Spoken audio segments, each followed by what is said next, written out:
Okay. Oh, wait, I didn't turn on my light. Give me 1 second. I'm so used to working with um, electronics that nowadays, like, I barely turn on my desk lamp. But I really should. It's a good lamp. Such is life.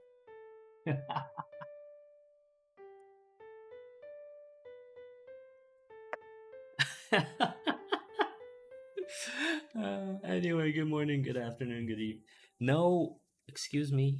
No, no, no, no, no, no, no, no, no, no, no, no, no. Guys. Okay, you will have your opportunity to vote. Today is the 29th, yes. You will have your opportunity to vote on Sunday with, the frankly stupid amount of money that the Dress Up Muses Corporation has raised. Dress Up Muses will have plenty of time to voice their opinions on Sunday. Actually, now that I think about it,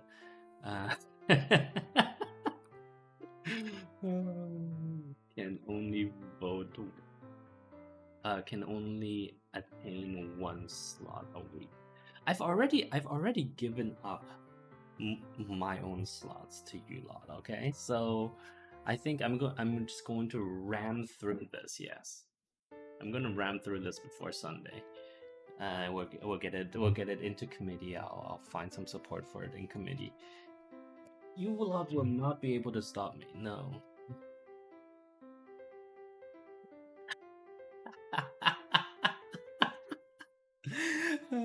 Well, think of it this way. If you want to stop me, I think. Oh, are we good? Yeah, no, okay. If you want to stop me, you will have to do a lot of extra work, right? And it might be a good coalition building effort, right? Like you have to reach across the aisle, proverbially, and like get everyone involved. So something for you guys to consider.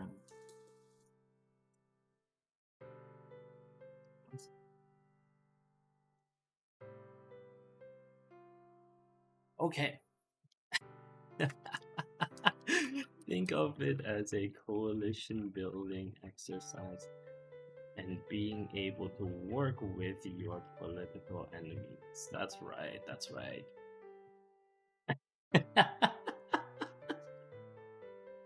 Okay, the English Constitution. Constitution. Chapter 2. There we go. Let's get started. Okay, so as we've talked about before, this will no longer be a bedtime story stream. Rather, what we will do is simply read and comment. Think of it as a book club, right? Yeah. Exactly. Like this way I can respond to your. In the future, when we do bedtime stories, we'll pick something that's not this. We'll probably actually, you know what? We'll go back to Clausewitz because you guys can't understand German. Most of you can't understand German anyway. So like, fantastic, right? it's just going to be a. It's just going to be an incessant drone, which is apparently what some of you think I sound like when we're in meetings. Bedtime story, Clausewitz, which is just an incessant drone that I am apparently synonymous with, but I know you guys are lying. There we go. If you weren't lying, then I think most of you wouldn't be here. And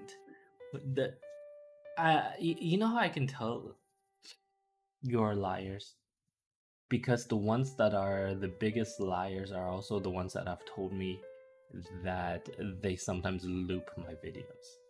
So, liar. The ones that claim my voice is boring is not boring, is not nice, also have said in the past that they loop video. Therefore liars. Therefore no, therefore their pants are on fire. There we go. Okay, time to actually get started. What what timing are we at? We're at 5 minutes. Starting the reading. Okay. Alright. 6 minutes of administrative work, yes, of course. Anyway, Chapter 2, The Prerequisites of Cabinet Government, and the peculiar form which they have assumed in England. Cabinet government is rare because its prerequisites are many. It requires the coexistence of several national characteristics which are not often found. Oh, we good? Yeah, we're good. And which should be perceived more distinctly than they often are. It is fancied that the possession of a certain intelligence and a few simple virtues are the sole requisites. These mental and moral qualities are necessary, but much else is necessary also. A cabinet government is the government of a committee elected by the legislature, and there are therefore a double set of conditions to it. First, those which are essential to all elective governments as such, and second, those which are requisite to this particular elective government. There are prerequisites for the genus and additional ones for the species.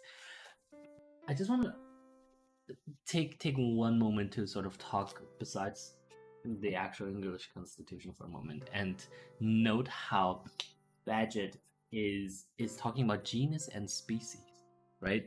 Because this is the actually I don't think he's contemporary. Let me just double check. Charles Darwin. Blah blah blah blah blah 1809 18, yeah, no, actually contemporary, yeah, contemporary with Charles Darwin. And the theory of evolution has been such that it has been really, like, it took on a life of its own after Darwin published On the Origin of Species and really pushed society further. Of course, a lot of people used it to justify capitalism and all of that. But I would actually argue, Darwin was necessary. Actually, no. Let's say on the origin of species was necessary for a successful capitalistic structure. In that the Industrial Revolution really threw open the gates against the old class system in England, right? And part of that, I think, to me at least, is very very much dependent on, or was very much dependent on, this idea that the lower classes could supplant the upper class, right? And we see that start happening, very much so, in the middle of the Industrial Revolution. And we see the decline of the nobility starting, 1880s, both actually mostly first after the First World War, because, well, of taxation issues, right?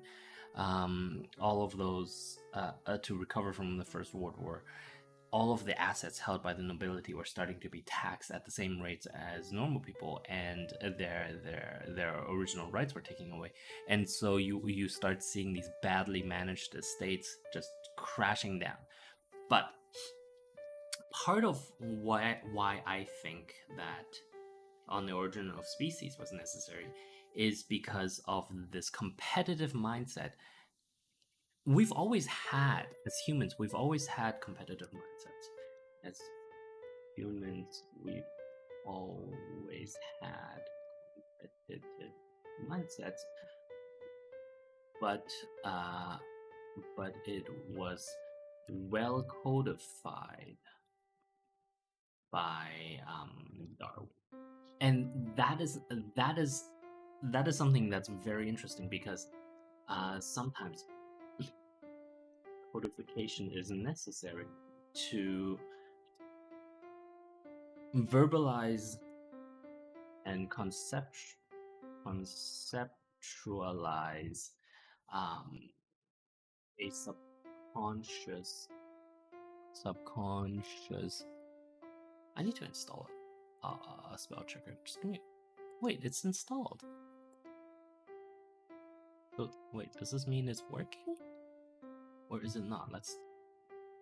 No, spell checker is not working. Oh, because it's. Oh, 1 second. Okay.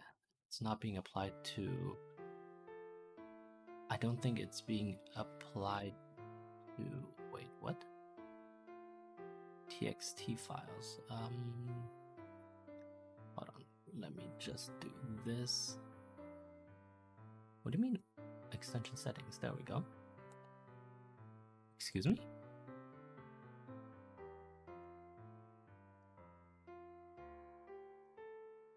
What?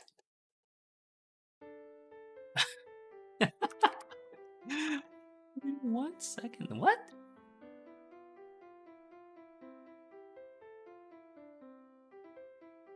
Oh, it's because we didn't trust. What? It's because we didn't trust this workspace. Hold on. I blame Microsoft for this. Okay, trust this window. Manage trust. Okay. There we go. Okay, there we go. Now spell check. Capitalistic.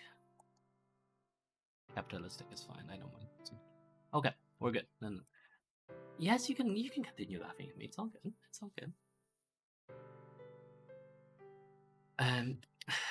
Right, and we're gonna say the fact that Bagehot is using genus and species is a reflection of the speed of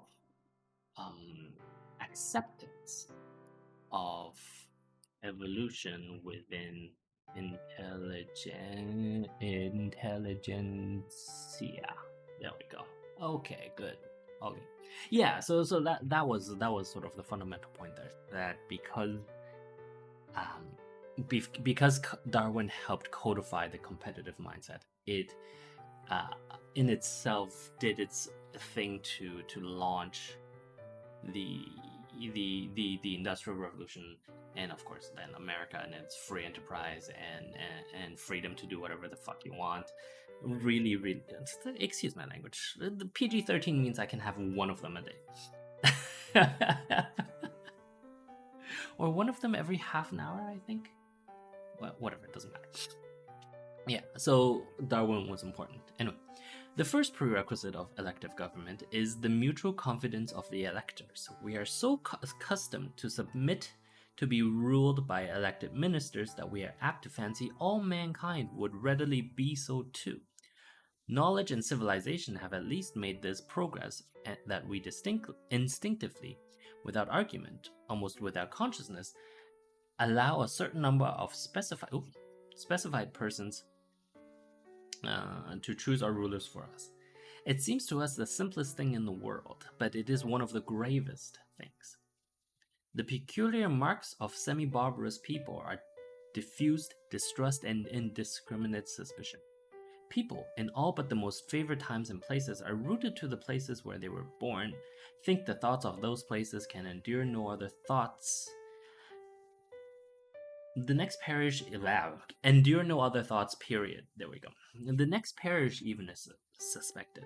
Its inhabitants have different usages, almost imperceptibly different, but yet different. They speak a varying accent, they use a few peculiar words, tradition says that their faith is dubious, and if the next parish is a little suspected, the next county is much more suspected.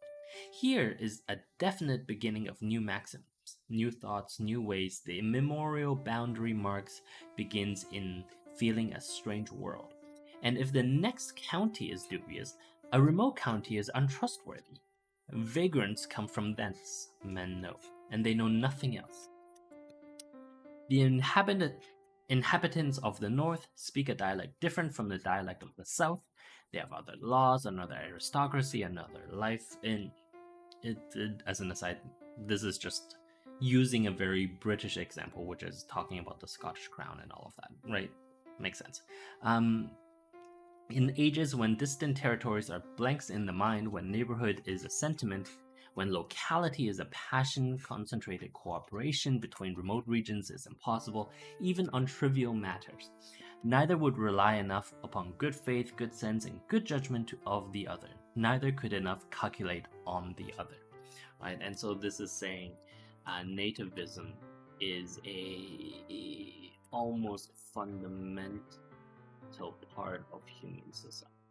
This is how I would read that particular passage with with time and accumulated experience that we have now compared to Bagehot's time, right? Like, one of the really interesting counterfactuals that we can, the experiments really that we can look at to see whether this is true, whether what Bagehot has said is true, is to use the internet.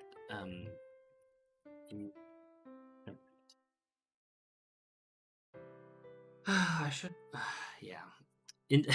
No, don't worry about it. It's just something else I thought of. Internet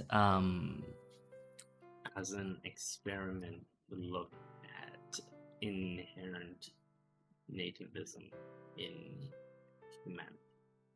No, I just thought that some of these things are quite profound, right?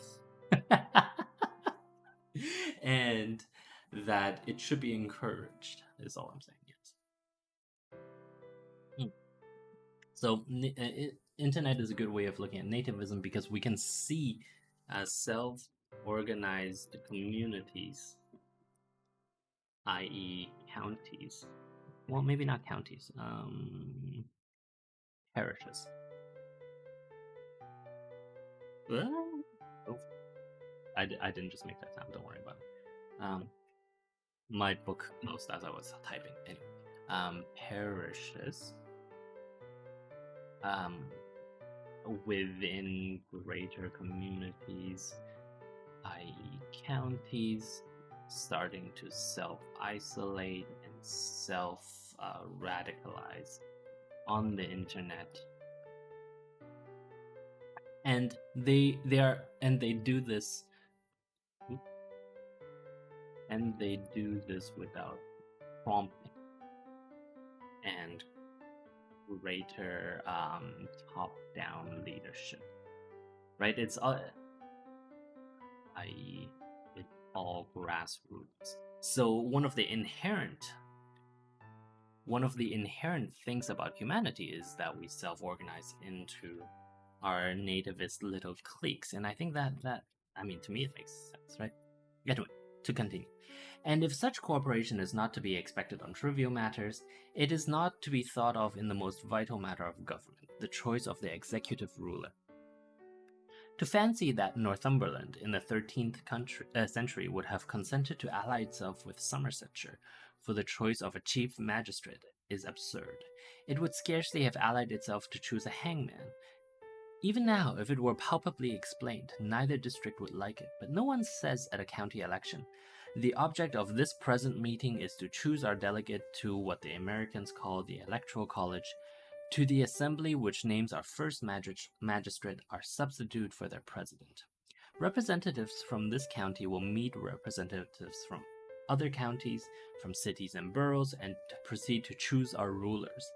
Such bald exposition would have been impossible in old times. It would be considered queer, eccentric, if it were used now. Happily, the process of election is so indirect and hidden, and the introduction of that process was so gradual and latent, that we scarcely perceive the immense political trust we repose in each other. The best mercantile credit seems to those who give it natural, simple, obvious. They do not argue about it or think about it. The best political credit is analogous. We trust our countrymen without remembering that we trust them. Just want to point out one thing here, which is, I realize we've talked about this last time, or we've touched on these points last time, but not in this particular way. So what I want to say here is that essentially it would be like if Congress chose the president instead of the office being elected by an electoral college, right? Is essentially, or to put it another way, the House of Commons is the electoral college that also legislates. Because right now in the US, the thing that's most fascinating to me is that the electoral college is really, really, really useless, right? And we've seen obviously in the methodology that was used to try to subvert this archaic and really vestigial part of the presidential process, right? Because technically, what you would want is like the very fundamental idea in America is one person, one vote. The electoral college actually does not allow for that, right? It's one person, one vote for a set of people that were elected by the states, but that means some states have more power than others for very interesting reasons, right? For population density reasons, and so you get an outsized the electoral college gives an outsized outsized voice to minorities, which is fine, but it does not but it is vestigial, because we're not like, what else do you use the electoral college for, right? The electoral college really was only there because in the past, let me just move this down. There we go. Because in the past, the U.S. basically had no way of counting individual votes and then moving them all to Washington, or rather, it was much more difficult for that to happen. But it is vestigial. All it's doing, like aside from formalities, is to introduce extra bureaucracy in a thing that could very well be done through direct democracy, right? Which is one person, one vote. Presidential office would very well today be done via direct democracy. No, because electoral colleges are not direct democracy, right? This is exactly what Bagehot was saying, which is that or earlier when he was talking about Somersetshire and Northumberland, I think it's exactly that. It is, you're essentially saying, I trust someone from California to I trust someone from California to pick the president for me, right? And given, if we try to explain that to people now, right, they would go nuts, right? Like analogous to Bagehot's Somersetshire and Northumberland example. For example, if we said, like, if we explain this to a Texan, you are trusting someone from California to pick the next president when you use electoral college, right? Like, what do you think the response would be? The response wouldn't be good to an, let's say, a representative Texan, right? Like the political dynamic is such that right now, if we actually explain the way that this worked, the people would probably not like it. Like I think that's rather fair to say, right?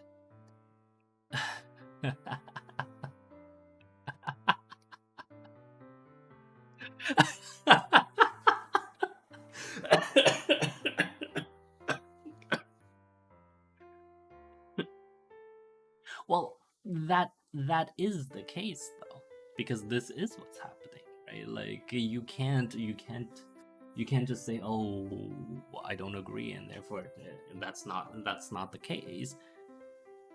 Like,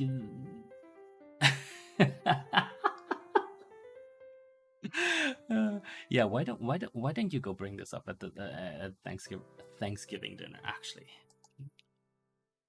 please, um, American viewers, please bring this up at Thanksgiving. Yeah, no, for sure. You want to talk about this during Thanksgiving. I think that's one of the most important things.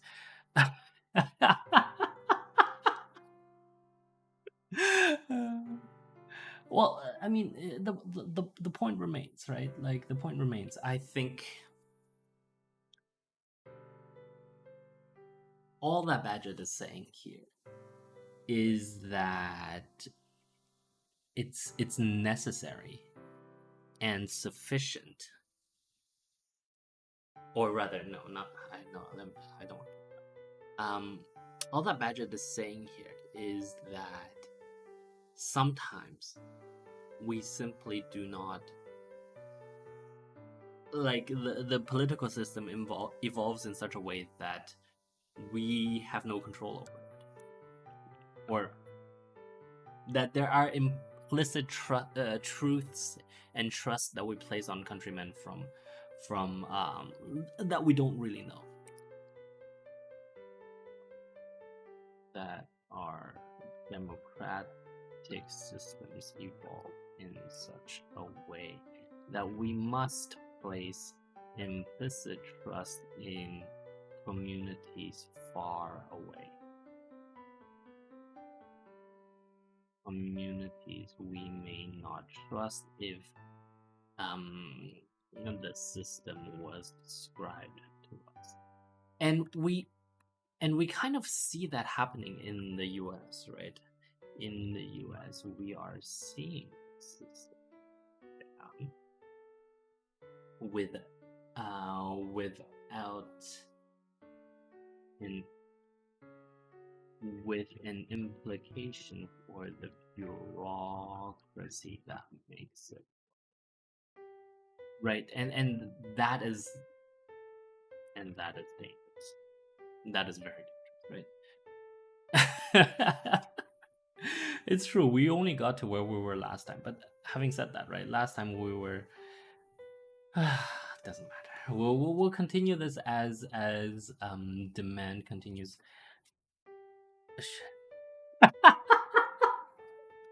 You know what? Maybe this should be a podcast. Maybe I should just cut the front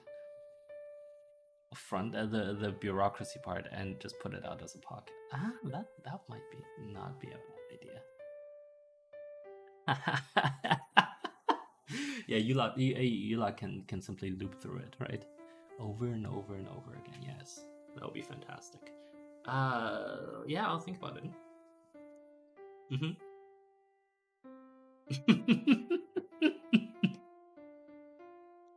Maybe.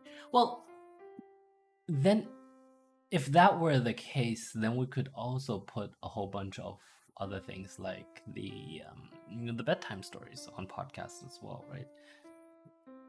Well, yeah. Okay. Also, we're done for today. We're not going to continue talking about this. About the English Constitution podcast. For these discussions, bedtime stories. The problem, the problem with a podcast is that people only hear my side of the conversation, and I'm not sure if that's really doing the conversation justice, which does not do the conversation justice. Exactly, right? Because you lot know me well enough to know that I need, like, to me, conversation is about discussions, about cogent arguments, about exactly not that, right? Like, no character assassinations. It's not about character assassinations. It's about a viewpoint that is meant to mutually inform, right? Discussions are about mutually informative viewpoints, and the broadcast as a podcast would not fulfill that, right? Like, something you guys have to keep in mind is, when I archive these, um at least on Discord, we archive them. Remember, like, right, like, these all go into, well, I mean, before we didn't have threads, so we had like a channel for each broadcast, which wasn't working out quite well. But now we have a thread, we have a Discord thread for every broadcast, and that means we are archiving the conversation along with the broadcast, and so therefore the discussion is sort of, it's retained, right? Um, Now we have a Discord,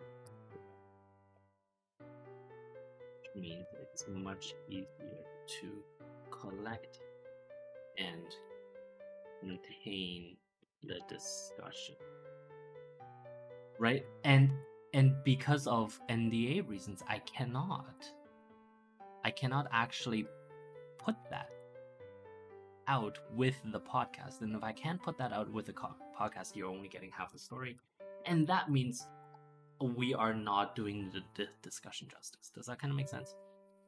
Yeah. So anyway, well, I'll think about it. We'll think about it later. For now, that's it. Yes. Thank you very much for watching.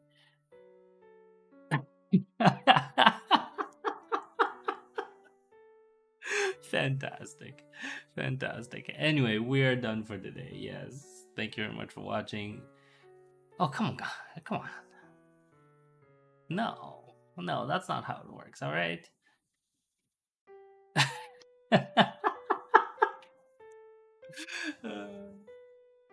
No, no, no. Okay, we'll discuss it. We'll discuss it afterwards. I'm not going to quote Mrs. Thatcher again. I'm not. All you guys want me to say whenever you say quote Miss Thatcher is no, no, no, whatever. No, I'm not gonna do that again. Thank you very much for watching. In conclusion, yes, I do have to go. I do have another meeting, so we are going to end right now. Thank you very much for watching. Please download Firefox. Please don't do Chrome. And I shall see all of you tomorrow when we will be doing 20 minutes till dawn. There's now an endless mode to 20 minutes till dawn, so we might want to give that a try with Abby and something. We'll figure it out tomorrow. That's it. Bye now.